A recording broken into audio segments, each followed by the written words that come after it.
my lovelies! I hope you've been well. So on this video today, we will be talking about journaling and some journal ideas for you. So start of the year, I feel like it's a really good time to actually start journaling if it's something that you have been wanting to do for a while. For me, journaling has been very life-changing habit. One, to remember what actually happens, and also to do something creative. And I feel like when I get stuck or when I get sad or when I get bored, it's really nice to just sit down and open up my journal and either write or decorate or basically just do something creative. So I really endorse journaling, and I feel like start of the year, it's a perfect time to actually start. And I just want to give you some ideas on what you can journal about, see if any of this sticks or if you like the ideas. So I will break it down. The main purpose of journaling can be divided into 3 for me. So apologies for the black marks. I was just filling up my fountain pen. Of course, accident happens, always happens with me. For me, there's 3 categories of journaling. So one is to memory keep, so to keep memories, basically to look back. Like, this is one of my memory keeper for last year, and it's nice to be able to look at even the mundane things and look at it when it's all pretty and decorated and things like that. So that's one, to memory keep. And then second is as a database. So I also did this thing with my tea journal and K-drama journal. I call them my database journal, because they actually, even though they're pretty and I like decorating it, they actually keep records of what I've watched and what I actually like. So next time if someone asks me about this or that, I know what to tell them. So like with my K-drama journals, it's mostly for me to document all the dramas that I really like. So next time someone asks me if I have recommendation, I can just flip through this and say, hey, this was good, this was what I liked from this drama and stuff like that. Because I tend to remember I've watched some drama, remember I liked it, but I don't remember details about the drama. So having this is actually very useful, because I can say in confidence, oh, I like it because of this, because of that, and I like to write it when it's fresh. And for my tea journal, it's mostly because I got myself 20 packs of tea, but I want to keep track on the flavor notes and what I like, so that next time when I want to go back to buy some tea, I know which one I want to buy. Because when you get through like 20 different types of tea, it's sometimes like, you can't remember which one you like anymore. So I feel like keeping a record like this is great. If it looks pretty, then why not, right? And another thing is to try out new things. So for me, some journals can be themed. So for example, this is my minimalist journal. Because if you don't know this about me, when I journal, it tends to be very full and very maximalist.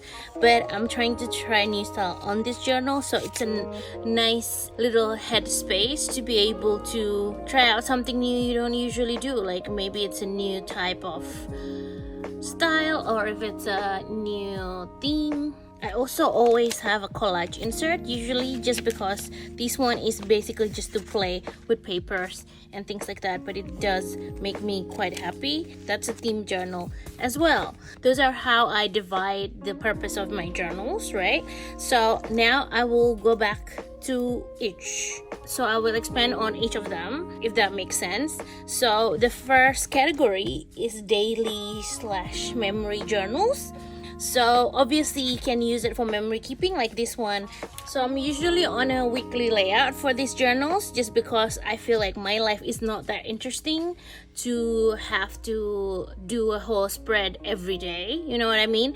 But weekly, it lets me track what's happening, even though it's just like in a dot form or like very small. Because if you can see some of these, it's there's not a lot on each of them. But when I want to write a little bit more, because I get to do a lot more, say it's a weekend and I went out with my friends to do something nice, sometimes I actually put it through to a bigger piece. So this one lets me write down a lot more. Like this is when I went to a museum with my friends, so that was nice. And this was, I think, when I went to journals and like bigger pieces, days that I want to remember, then I put it in here to write a little bit more about it. But generally, usually if it's just like a slow day, it's just because I work full-time, so mostly my day is just working and wind down the evening and work on some of my side stuff kind of thing. So that's enough to be on a weekly. This year I'm also doing a different layout for my weekly. So this is my 2024 journal, so it's a different layout entirely, and I like experimenting with layouts. So that's for memory keeping. I also think that gratitude practice is very important. So this is my journal from 2019 actually, and I didn't actually finish it because I stopped in the middle for some reason. But what I've done is I wrote a 3-line thing about things that I was feeling grateful about. So it's very nice to just have it there. I am actually very sad that I didn't continue this because I stopped at around mid-year, I think around June somewhere. I wish I continued it because just like reading through this, it actually made me feel a little bit emotional, because it's nice to have that little gratitude practice, but also little things and highlights of the day. So this was really nice to have. I wish I finished it. Obviously the half of 2019, I don't even know what's happening, but that's why it's great to keep some kind of memory keeping log or gratitude. I also have a media journal this year that didn't get filled entirely, but I do try. So this is about what I actually get up to, what a movie I watch, what dramas and stuff like that. I still have to finish it, but I like having that little blurb there just to remember what I've watched and what I feel about each of them. So that's my media journal. And other ideas to do is meal log. So it's also something that I've been wanting to do. So basically, every time you go out to eat, or if you have a new recipe you try, you take picture of it and maybe collage something and then write about it. So that way you know what you like. If you don't have great memory, I sometimes don't have great memory, but with food I'm actually pretty good. With movies I'm actually not that good, but it depends, right? Some people have great memories in certain aspect, and then in certain aspect they don't really. But if you ever need help to jog down your memory, I think having a journal would be really good. With the meal logs, you can keep track on what you eat, but also you can keep track of your favorite recipes. If you cook for someone else, you can also say, oh, so and so like this one, so and so didn't like that one, and then you can look back and see, oh, okay, I made lasagna like 2 weeks ago, so maybe not this week, but hey, I haven't made that dish for ages, so maybe we'll make that one tonight, kind of thing. So I think that will be very important as well. And also morning pages. I'm not a morning person, so I don't usually have time in my mornings to do a morning journal, but I do an evening journal. So with morning journal, it's a practice from The Artist's Way, if I'm not wrong. I've never read it, but I know a few people does it. So it's really good to just offload your worries and your thoughts before you start your day fresh. For me, it's more like offloading my thoughts at night before I sleep, so I can have a good sleep. So whichever one works for you, but I think that the like everyday journaling practice is very important. But obviously you don't have to do it every day. I know it gets exhausting sometimes. So what I usually do, and this is a tiny bit of a hack, this is my planner, this is my everything planner. My to-do list is here, and everything I track is here, my habits and everything. But I also dedicate a part to just write down things that happened that day. So if I can't immediately go into my memory keeper, I still have this bullet list of what I get up to, so I can at least write something about it. So that's a little hack for you. Also, another great idea, I think, is a photo journal. You've already taken photos in your phone.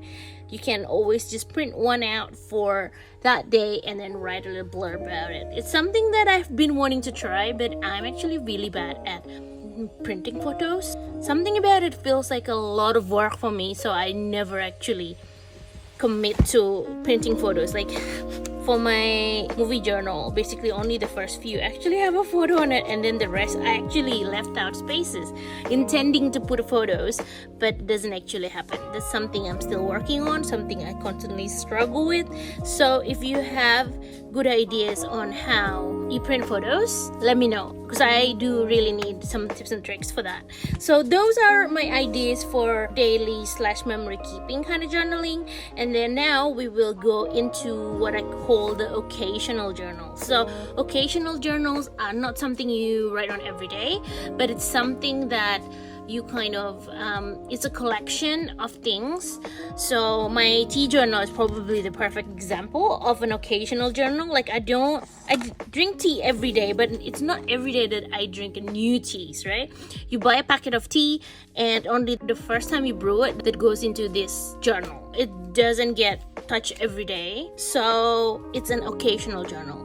So aside from that, I feel like my K-drama is also an occasional journal, because not every K-drama I watch is a good one.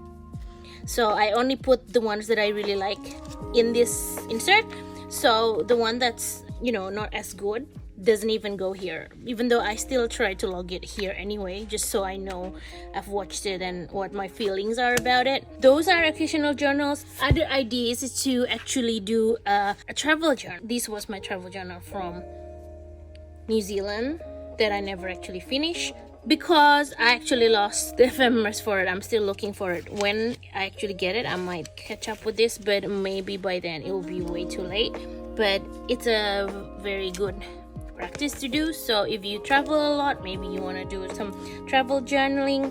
Or another occasional journal that I like is my happy mail journal. So this is when I receive happy mails from friends, or if I do a haul and there's some packaging that they gave me, sometimes I write it here. So this is also happy mail journal. I just like looking through it. It also helps me keep up with the purchases that I've done for that year. And this one actually was from 2022, and we're going on to 2025 now. So I'm pretty glad, because that means I'm not buying too much, because before it was filling up way quicker.